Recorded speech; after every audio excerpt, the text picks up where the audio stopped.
अर्थ यानी पृथ्वी, जो हमारा घर है, जहाँ खाना, पानी, ऑक्सीजन, वातावरण और भी बहुत कुछ है जो हमारे जीने के लिए चाहिए।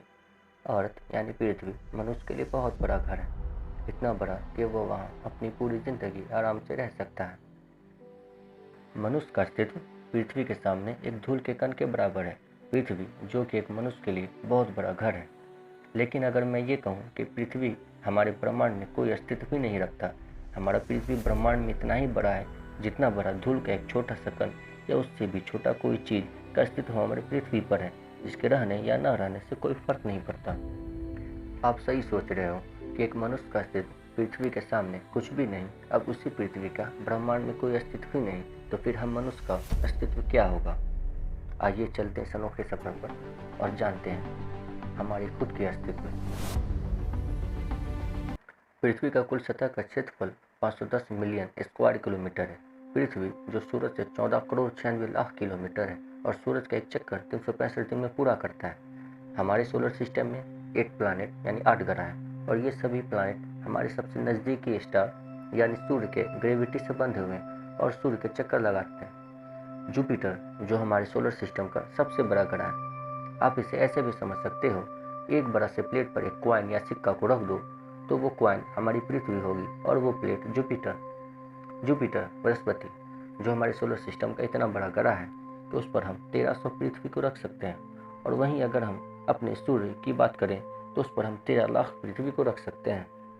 यानी कि एक बड़े से प्लेट पर एक कंकड़ को डाल दो तो वो कंकड़ हमारी पृथ्वी होगी और वो प्लेट सूरज। और हम अपनी नज़र को थोड़ा आगे करते हैं तो देखेंगे हमारा सोलर सिस्टम इतना बड़ा है कि उसमें 278 बिलियन सन यानी 278 अरब सूर्य को रख सकते हैं। है ना दिमाग हिला देने वाली बात? जो कि अभी हम लोग अपने सोलर सिस्टम की ही बातें कर रहे हैं, अभी इस अपार ब्रह्मांड का तो झलक भी नहीं देखा। आइए थोड़ा और आगे चलते हैं। पृथ्वी से दूसरी सबसे नज़दीक स्टार अल्फा सेंचुरी है, जो कि अर्थ से 4.37 लाइट ईयर दूर है। लाइट ईयर एक यूनिट है जिससे हम स्टार्स की दूरी नापते हैं, क्योंकि ब्रह्मांड इतना बड़ा है कि हम वहाँ मीटर किलोमीटर में कुछ भी नहीं माप सकते हैं। लाइट यानी प्रकाश एक साल में जितनी दूरी तय करता है वो 1 लाइट ईयर कहलाता है। हम अगर सिर्फ अपनी दूसरी सबसे नज़दीकी स्टार की भी बात करें तो हम वहाँ भी नहीं पहुँच सकते हैं। ये दूरी भी हमारे लिए बहुत है। अब इस साल 2020 में अगर कोई सबसे एडवांस स्पेसक्राफ्ट को भी लेकर हम वहाँ चलें तो भी हमें वहाँ पहुँचने में हज़ारों हजार साल लग जाएंगे। ये समय इतना लंबे समय होता है कि इतने लंबे समय तक पृथ्वी पर रहने वाले कोई भी जीव जंतु जीवित नहीं रह सकते हैं। अभी हमारे पास ऐसी कोई टेक्नोलॉजी भी नहीं जिससे हम लाइट की स्पीड से चल सकें। लाइट की स्पीड ब्रह्मांड में सबसे तेज होती है, इससे ज़्यादा तेज़ी से कोई भी चीज़ नहीं चल सकती। लाइट की स्पीड इतनी है कि वो सिर्फ 1 सेकंड में 3 लाख किलोमीटर की दूरी तय कर सकता है, यानी कि वो पृथ्वी के सिर्फ 1 सेकंड में 3 चक्कर लगा सकते हैं। चलिए कोई नहीं, थोड़ी देर के लिए मान लें कि हम अपने स्पेसक्राफ्ट को लाइट की स्पीड के बराबर चला लें, तो भी लाइट की स्पीड हमारे लिए कुछ भी नहीं, क्योंकि ब्रह्मांड इतना बड़ा है कि वहाँ लाइट की स्पीड भी कछुए की चाल के बराबर है। हमारी गैलेक्सी ही इतनी बड़ी है कि वहाँ लाइट की स्पीड से भी अगर हम अपनी गैलेक्सी को पार करें तो 1.5 लाख वर्ष लग जाएंगे। हमारा ब्रह्मांड इतना बड़ा है जिसका मनुष्य अंदाजा भी नहीं लगा सकता। सूर्य, जो कि पृथ्वी से बहुत बड़ा है, इतना बड़ा कि वहाँ 13 लाख पृथ्वी रखा जा सकता है। और जैसे ही हम थोड़ा आगे चलते हैं हमारा सूर्य भी खिलौना सा लगने लगता है। हमारी गैलेक्सी यानी आकाशगंगा के अलावा भी ब्रह्मांड में अरबों अरब आकाशगंगाएं हैं। तो अब आप इसी से अंदाज़ा लगा सकते हो कि जब हम अपने सिर्फ आकाशगंगा यानी गैलेक्सी को पार नहीं कर सकते तो क्या हम दूसरी गैलेक्सी पर कभी जा सकेंगे? और हमारी टेक्नोलॉजी अभी इतनी पीछे है कि लाइट के स्पीड के बराबर कोई स्पेसक्राफ्ट बनाना भी असंभव सा लग रहा है। सिर्फ हमारे गैलेक्सी में लगभग सूर्य जैसे 200 अरब सितारे और 300 से 400 अरब ग्रह हैं, और ये हमारे पृथ्वी से इतनी दूर हैं कि आज के सबसे एडवांस टेक्नोलॉजी वाले स्पेसक्राफ्ट की भी यूज करें तो हमें वहाँ पहुँचने में कई हजार साल लग जाएंगे। इस यूनिवर्स में लाइट की स्पीड से ज़्यादा कुछ भी नहीं।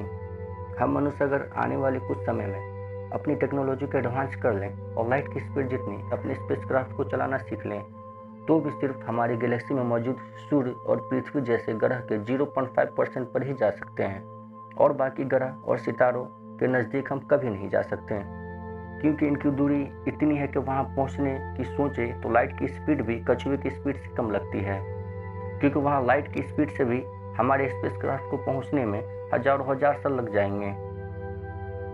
हमारे ब्रह्मांड में इतने तारे हैं जितने हमारी पृथ्वी पर धूल के कण भी नहीं। इनमें अरबों स्टार यानी तारा इतने बड़े हैं कि वहाँ पर हमारे सूर्य एक बिंदु से ज़्यादा कुछ भी नहीं। तो अब आप इसी से अंदाज़ा लगा सकते हैं कि इस ब्रह्मांड में पृथ्वी का अस्तित्व क्या होगा। अगर साइंटिस्ट की माने तो एक धूल का कण जो कि पृथ्वी पर मौजूद है उसका भी कुछ अस्तित्व है, पर इस ब्रह्मांड में हमारी पृथ्वी का कोई अस्तित्व नहीं। 1860 में जर्मन एस्ट्रोनॉमर्स के द्वारा खोजा हुआ स्टार युवा स्कूटी के बारे में सोचकर दिमाग हिल जाता है। युवा स्कूटी अर्थ यानी पृथ्वी से 5100 लाइट ईयर दूर है। अगर हम लाइट की स्पीड से भी अपने स्पेसक्राफ्ट को युवा स्कूटी पर ले जाने की सोचें तो वहाँ हमें जाने में 5000 साल से ज़्यादा लग जाएगा। इसकी अगर डायमीटर की बात करें तो ये 2.37 अरब किलोमीटर में है। युवा स्कूटी को हम अपने सोलर सिस्टम में अगर रख दें तो यह अकेले ही सूर्य से लेकर यूरेनस तक के ग्रह की पूरी जगह को घेर लेगा। युवा स्कूटी में लगभग 6 क्वाड्रिलियन यानी कि 6 के पीछे 24 जीरो लगा दें तो जो अंक बनता है हम उतनी पृथ्वी को इसमें डाल सकते हैं। ये अंक पृथ्वी पर मनुष्य की आबादी का कई गुना है। दोस्तों, हमारा ब्रह्मांड इतना बड़ा है कि हम इसका अब तक सही से अंदाज़ा भी नहीं लगा सकते हैं। हम अभी ब्रह्मांड का कितना % जानते हैं हमें ये भी नहीं मालूम। दोस्तों, असल बात तो ये है कि हम अपने इस अपार ब्रह्मांड का सिर्फ एक झलक ही देखा है।